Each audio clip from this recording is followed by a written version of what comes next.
So meron po tayo ditong printer. Ang model niya ay HP LaserJet 1006. So ang issue nito is mahirap mabuhay. So pagka pinapress yung kanyang button, power button, wala siya, ayaw mabuhay. So ang gagawin natin, babaklasin natin siya, titignan natin kung ano yung magiging problema niya, kung bakit mahirap siyang buhayin. So yun, ating babaklasin to. So una, tatanggalin muna natin itong lock, yung mga screw, para mabuksan natin yung side cover ng printer, para ma-open siya at makita natin kung ano yung kanyang nagiging problema, bakit ang power button ay ayaw gumana kapag pinipindot. So yun, tanggalin muna natin itong screw to.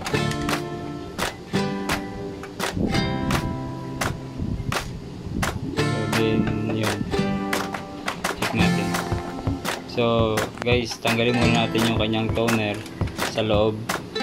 Remove muna natin yan kapag po tayo ay magbabaklas, kasi baka siya matapon. So tiklapin natin itong ilalim, itihaya nyo lang para masungkit nyo yung kanyang lock sa ilalim, para ma-open yung kanyang side cover. Medyo maganit pa siya kasi first time niyang mabubuksan. Kailangan dandanan lang po natin kasi yung mga interlock niya ay baka maputol, kasi malutong yung kanyang pagka-plastic. Kailangan sungkitin natin siya gamit ang negative para masungkit po natin siya ng maayos. So makikita nyo maganit pa siya kasi may fit yung kanyang pagkakalak.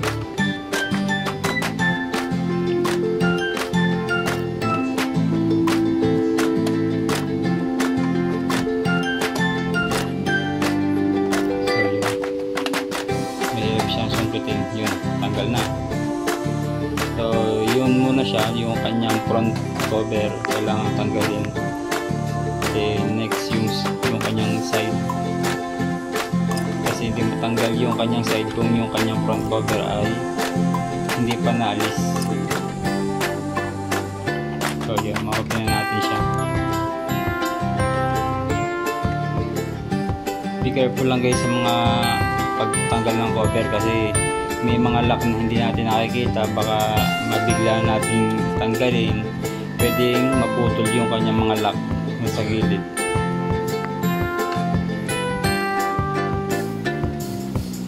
Kailangan check muna natin maigi kung ilan ba yung kanyang mga lock para maiwasan natin maputol. So ang printer na to almost siguro mga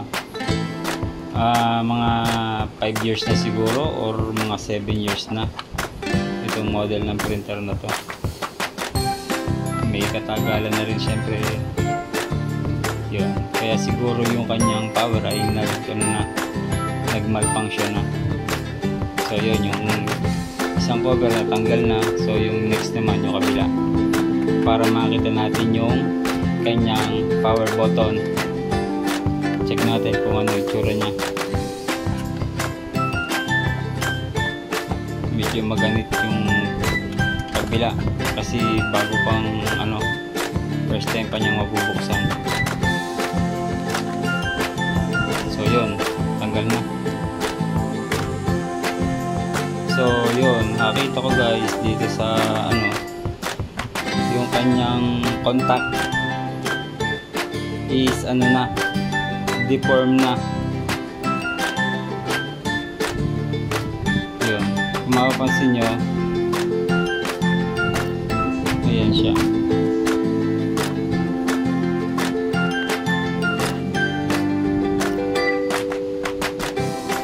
Ganyan po yung kanyang itsura kapag po nabuksan.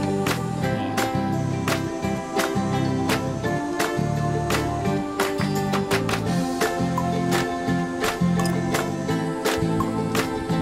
makikita nyo, check natin, saksak natin kung mabubuhay siya if direct siyang ipupush yung button, kung direct siya. So need natin saksak. So tatry natin siyang buksan kung walang problema yung kanyang switch.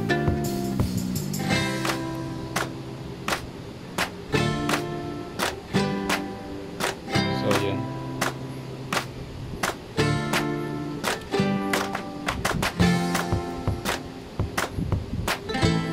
Tatry natin buksan siya.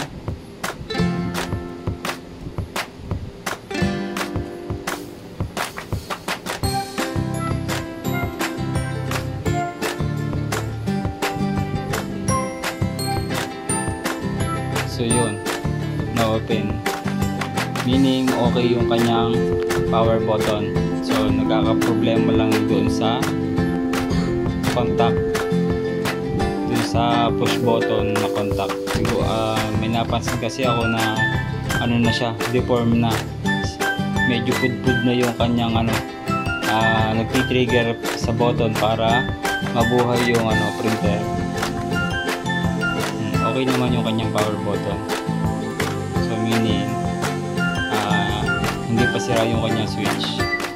So check natin yung kanyang power button. So yun, ang gagawin natin, mag-improvise tayo. Yung kanyang contact doon sa likod ng power button, dadagdagan natin to. So gumamit ako ng cable tie.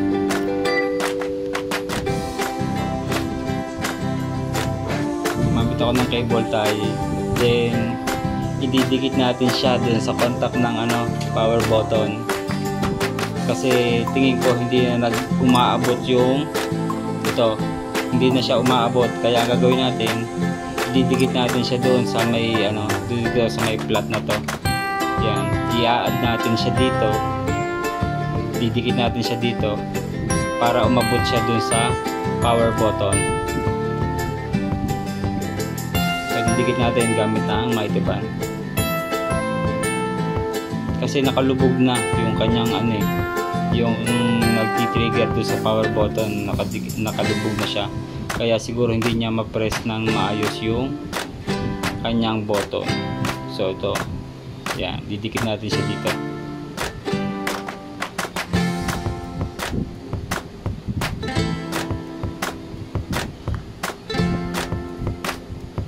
So yun, hihintayin na lang natin siyang matuyo, then saka natin siya ibabalik.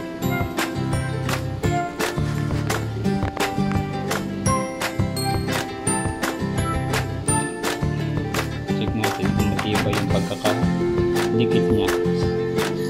Dapat hindi siya matatanggal, kasi in the long run dapat naka-attach pa rin siya diyan, kasi kung siya matatanggal, babalik na naman yung kanyang problema na mahirap siyang buhayin.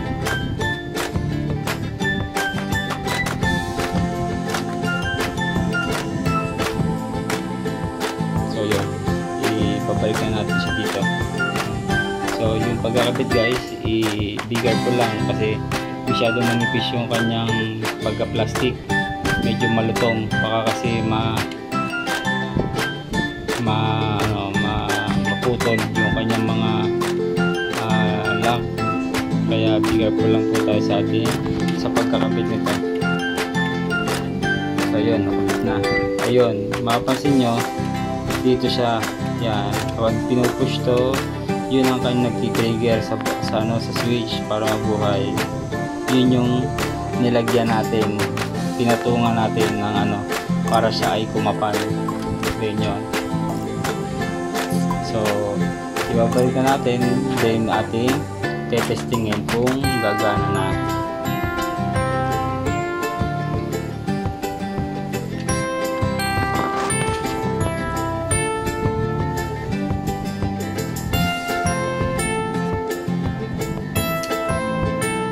So syempre, balik muna natin yung mga cover ng printer. So, kung paano siya tinanggal, ganun din siya ibabalik. Kung ano yung last na natanggal, yun din yung unang ibabalik. Be careful guys sa mga tornilyo, kasi kalimitan siya nagbabaklas kapag tinanggal kompleto, kapag binalik sobra. Yun, mahirap pag gano'n, kasi syempre mawala sa ang ating printer. Dapat kung ano yung mga tinanggal natin, mapabalik siya ng maayos. So guys, ito na lang, itama nyo lang yung lock dito sa may front, then i-slide nyo lang.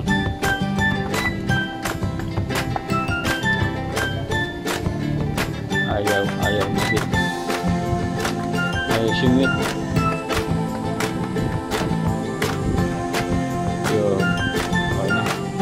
Then next, ito na left side.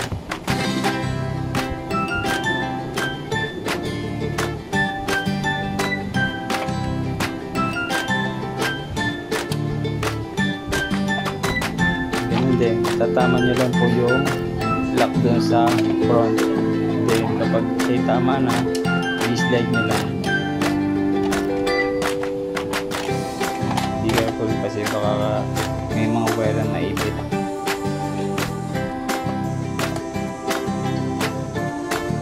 Yun, okay na. Then next, yung kanyang front cover.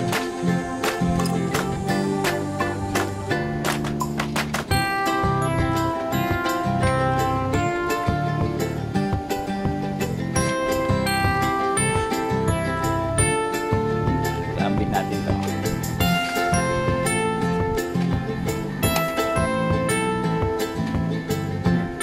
So guys, yung itaas nito, kiniklip lang din yun, ini-slide lang din. Yan, huwag nyo dapat pipilitin kapag ayaw pumasok, kasi yun nga, sabi ko nga kanina, pwede masira yung kanyang mga lock. Yan, mapapansin nyo, medyo awang, meaning hindi pa siya totally nakalagay sa kanyang tamang position, kaya alisin muna natin, di saka natin i-reinsert ulit. Huwag yung pipilitin kapag ayaw, tanggalin nyo muna, then i-reinsert nyo ulit.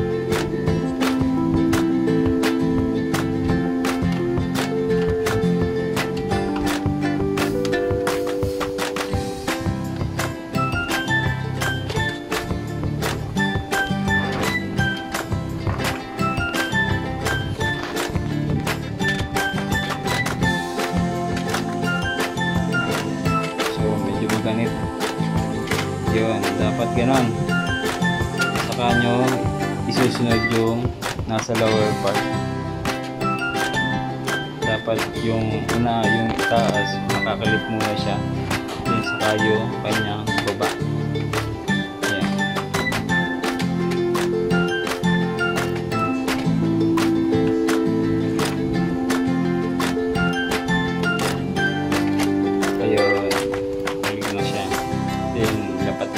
Okay na. Then ibalik na natin yung kanyang toner. Then saka natin siya testingin kung mabubuhay na siya.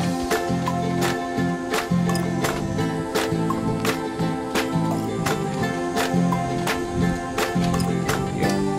Then siyempre saksak natin para malaman natin kung working.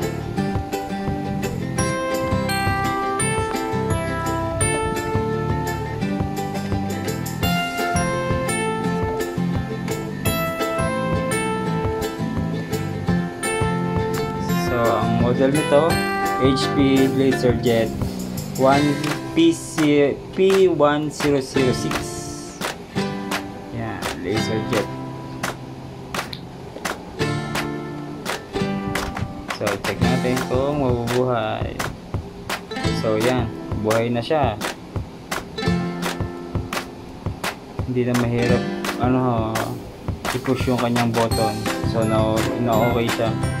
So, papapatayin ulit natin. Check natin kung madali na siyang buhayin. So yun, then on up na ulit. Try natin kung okay na siya. Okay, dali na siyang buhayin. So yun guys, hanggang dito na lang. So yun, sana nabigyan po kayo ng idea sa pag-aayos ng printer. Maraming salamat, bye bye.